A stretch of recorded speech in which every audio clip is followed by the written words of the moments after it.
rugby is a game of rough and tumble, and it's not just the players who come into the firing line.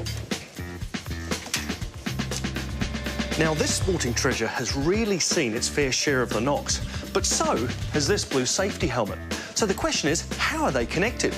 Well, they're part of a rich, historic rugby relationship that came to blows both on and off the field.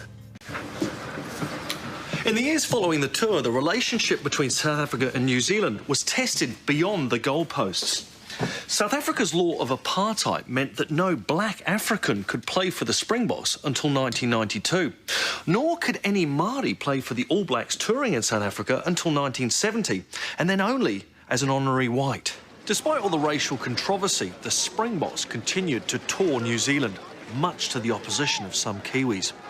They took matters into their own hands with the help of this humble helmet. This is part of our sporting history as well, but kind of for the opposite reason from the ball that we were talking about earlier.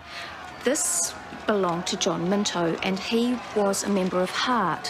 HART stands for Halt All Races Tours, but this actual helmet was worn in 1981 when the whole country was divided over rugby. The Springboks visited New Zealand and all hell broke loose. One of the most famous protests took place at the New Zealand versus South Africa game in Hamilton on the 25th of July 1981. The country came to a standstill again for different reasons. Now, just before kick-off, 350 protesters invaded the pitch.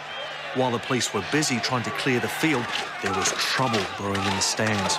The game was cancelled and the rugby fans retaliated, and John Minto felt the full brunt of their frustration.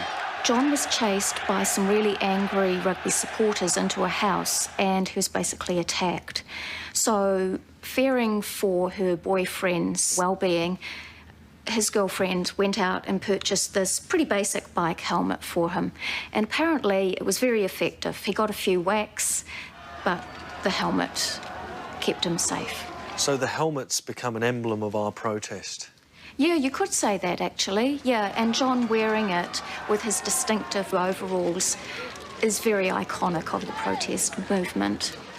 Today, the scene's really different here in New Zealand when the Springboks tour. Yet all the memories of the conflicts and of the celebrations are kept alive through these treasures. They document our 20th century history for generations to come.